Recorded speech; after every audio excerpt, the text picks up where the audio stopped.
Academy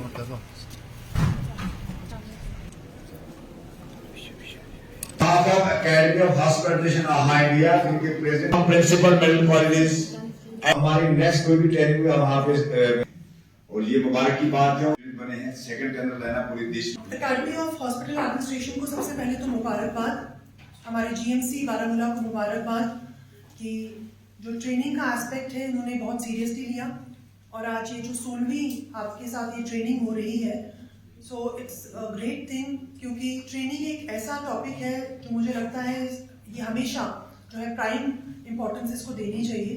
और जो मैं आपके टॉपिक से हम देख रही थी और आज आपने अपनी प्रेजेंटेशन में भी बताया, तो ये बहुत ही इम्पोर्टेंट टॉपिक्स हैं जिसकी आज मुझे लगता है जो स्किल्स और नॉलेज सेट हमारे डॉक्टर्स या नर्सिंग स्टाफ जो हमारे हेल्थ इंफ्रास्ट्रक्चर में और हेल्थ रिसोर्सेज में हम यूटिलाइज करते हैं, उसमें सबसे इम्पोर्टेंट एस्पेक्ट मुझे लगता है वो ट्रेनिंग का है।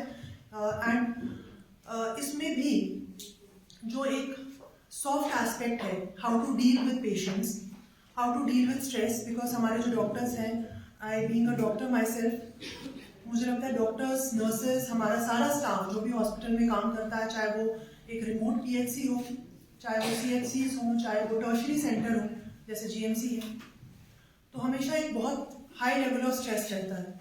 स्ट्रेस इसी बात का नहीं है कि हमने पेशेंट को ठीक करना है, स्ट्रेस इस बात का भी रहता है कि अगर कोई बोनाफाइड गलती भी हो गई या कोई किसी भी वजह से पेशेंट को प्रॉपर ट्रीटमेंट नहीं मिली या उसके साथ कोई भी अनहोनी खुदा ना खास्ता ऐसी इशू हो गया, तो doctor as a stakeholder, hospital as a stakeholder एक ऐसी पोजीशन में आ जाता है जहां पर आपको डिफेंड करना पड़ता है।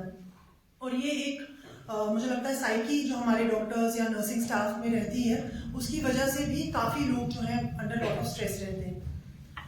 स्ट्रेस को डील करने का एक ही तरीका है प्रेपरेशन, और जो ट्रेनिंग्स हैं वो एक तरह की प्रेपरेशन है कि जब आपके पास ऐसा स्ट्रेस आए, चाहे वो डिजास्टर का स्ट्रेस हो, कोविड एक बहुत बड़ा स्ट्रेसर था और उसमें जो फ्रंट लाइन वॉरियर्स थे वो आप लोग ही थे, डॉक्टर्स, नर्सेस, सारा स्टाफ था। तो मुझे लगता है कि मतलब उस जैसी तो कोई और एग्जाम्पल ही नहीं है। यू वर ऑल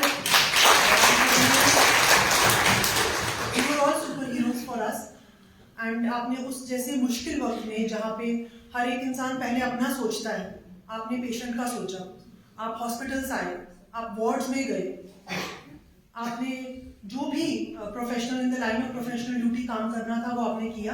तो मुझे लगता है वो out of fear of God and your value system, वो एक चीज़ हम सारे अप्रिशिएट करते हैं।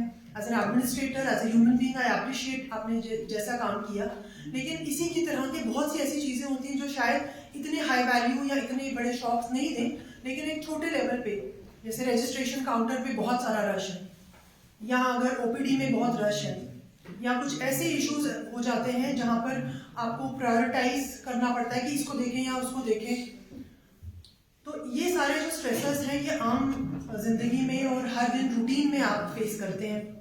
इसके अलावा जिस टॉपिक्स पे हमने देखा एचआर, मुझे लगता है हॉस्पिटल्स में जो एचआर मैनेजमेंट है it should be widely discussed, it should be widely trained, और लोगों के जो आपस के इंटरपर्सनल स्किल्स हैं, बिकॉज जितने भी हम इंटेलेक्चुअल बन जाते हैं मुझे लगता है वो सॉफ्ट स्किल्स जो हैं उन पे हम जोर नहीं देते। हम सोचते हैं कि अच्छा डॉक्टर वो है, अच्छी नर्स वो है जिसको ज़्यादा आए, मतलब जिसको अच्छी मेडिसिन देना है, जिसकी मेडिसिन से पेशेंट ठीक हो जाए। मेरा ये मानना है अच्छा डॉक्टर, अच्छी नर्स, अच्छा जो हॉस्पिटल का स्टाफ है वो है जिसको सबसे पहले पेशेंट से कैसे बात करते हैं वो आए, क्योंकि इट इज़ वेरी डिफिकल्ट जब आप खुद इतने स्ट्रेस में हो दूसरे का दर्द समझना, वो बहुत मुश्किल चीज़ है और उसके लिए हमें ट्रेनिंग की ज़रूरत है। ये खुदादाद हो सकता है किसी में हो, लेकिन इसमें बहुत ज़्यादा ट्रेनिंग की ज़रूरत है। जब आप खुद परेशानी में हो, आपके घर में परेशानी है या आपके वर्क एनवायरनमेंट में कोई एक स्ट्रेसर है, somebody is giving you a lot of stress or there is some issue, and how in that circumstance आप patient, because you are dealing with a very, आप एक नॉर्मल कोई काम पे नहीं जा रहे हैं, जब आप एक हॉस्पिटल में आते हैं तो आपकी एक एडेड रिस्पॉन्सिबिलिटी होती है, because with more power comes more responsibility. जब आप एक हॉस्पिटल में होते हैं तो आप लोगों की लाइफ्स के साथ डील कर रहे होते हैं, तो उस वक्त ये एक सेंसिटिविटी रखना कि मेरे से पहले मुझे इसका समझना समझना है, इसका सोचना है, ये ट्रेनिंग से आ सकता है। मैं समझती हूँ कि आपके वैल्यू सिस्टम बचपन में या फैमिली, स्कूलिंग, वो सब चीज़ें मैटर करती हैं, लेकिन ये चीज़ें सीखी जा सकती हैं। एटीट्यूड्स को चेंज किया जा सकता है।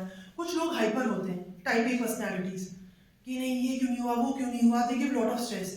कुछ लोग ऐसे होते हैं, हो जाएगा, मतलब आप उनको देख के आप उनको बोलते हैं कि अब कोई प्रॉब्लम नहीं है। So there is a difference when you go to such person. अगर आप इस डॉक्टर के पास, ऐसे डॉक्टर के पास जाएं जो आप बोलो नहीं ठीक है हो जाएगा, जस्ट ये बात सुनने से, मतलब as a patient also, if you go, if I go and the doctor tells you नहीं ठीक हो जाएगा, ऐसे ऐसे करो ठीक हो जाएगा, और एटलीस्ट गिव्स यू होप, या बोले नहीं तुम्हारा तो काम ही खराब है, तुम्हारा कुछ नहीं हो सकता,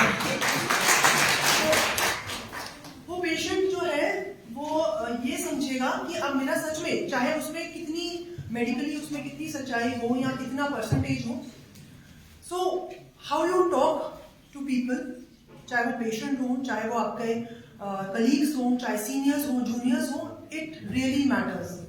आप किस तरह से बात करते हैं वो मैटर करता है।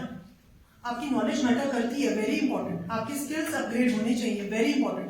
बट मुझे लगता है इस तरह की ट्रेनिंग में और ज्यादा फोकस इस बात पे कि आपने किस तरीके से डे टू डे जो आपके स्ट्रेसर छोटे बड़े किसी तरह के भी हैं उनको कैसे मैनेज करना है, वो बहुत इंपॉर्टेंट है। मेडिकल नेग्लिजेंस और एथिकल इश्यूज बहुत इंपॉर्टेंट है, क्योंकि दिस इज सीरियस जॉब। मतलब जो भी आप कह लें, आपका काम एक सीरियस काम है, क्योंकि you are dealing with lives of people. So इसलिए अपनी तरफ से कोई बोनाफाइड मिस्टेक हो जाए तो अलग चीज है, मैलाफाइड उसमें या केयरलेसनेस, मुझे लगता है उस पर थोड़ा ध्यान देने की हमें जरूरत है कि केयरलेसनेस नहीं होनी चाहिए। ठीक है चलता है, वो चलता है, एटीट्यूड ही एटीट्यूड से आता है।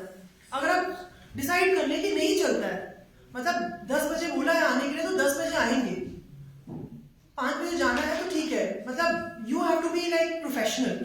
सो professionalism is something which I think जब तक आप अपने काम में प्रोफेशनल नहीं होंगे, पर्सनल लाइफ में भी it will have a very bad effect. If you are professional, if you are doing work ethically, definitely your personal life will also improve.